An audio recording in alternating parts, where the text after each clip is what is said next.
আমার জীবনের সবথেকে বড় শিক্ষক হলেন আমার শাশুড়ি মা। আমার শাশুড়ি মাই তো আমাকে শিখিয়েছেন। আমি যা শিখে এসেছি এতদিন সব ভুল। औरत का चक्कर बाबू भैया, औरत का चक्कर। তাই জন্য আজকে টিচার্স ডেতে আমি আমার শাশুড়ি মাকে বলতে চাই হ্যাপি টিচার্স ডে। আমার শাশুড়ি মাই তো আমাকে শিখিয়েছেন সিঁদুর না পরলে স্বামীর অকল্যাণ হয়। তাই তো আমি ওনাকে ইমপ্রেস করার জন্য মাথার সাথে সাথে কপালেও একটু ডিজাইন করে নিয়েছি। Cute না?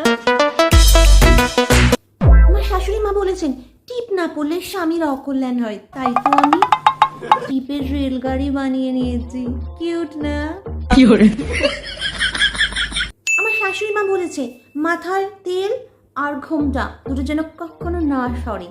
তাই জন্য আমি আমার মাথায় সব সময় এক মন সর্ষের তেল মেরে রাখি, আর এই ঘোমটাকে আমি পুরো ফেভিকুইক দিয়ে ফিক্স করে দিয়েছি, এটা যাতে কখনো কোনোদিনও না সরে।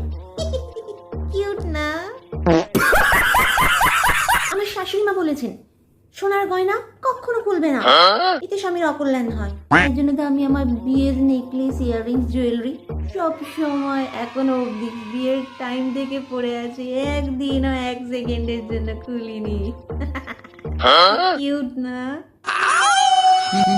আমার শাশুড়ি মা বলেছেন কখনো ঘরে আগে খাবে না, আগে স্বামী খাবে, ঘরে সবাই খাবে, তারপর তুমি খাবে। এই করতে করতে ঘরে সব খাবার যে কখন শেষ হয়ে যায় আমি না খেয়ে থেকে যাই দিনের পর দিন, এটা কেউ জানেই না। কিউট না? আমার শাশুড়ি মা আমাকে শিখিয়েছেন বেশি বাপের বাড়ি যাবে না।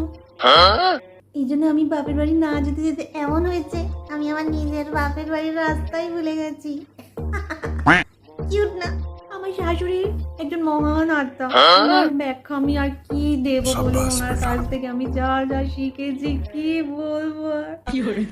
ওনার মতো মহিলা হয় না। একটা মেয়ের জীবনে তার শাশুড়ি যে কত বড় অবদান রাখে আপনারা ভাবতেও পারবেন না।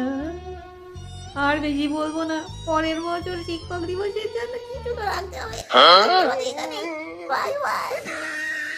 বৌমা তাড়াতাড়ি ভাতটা বসাও।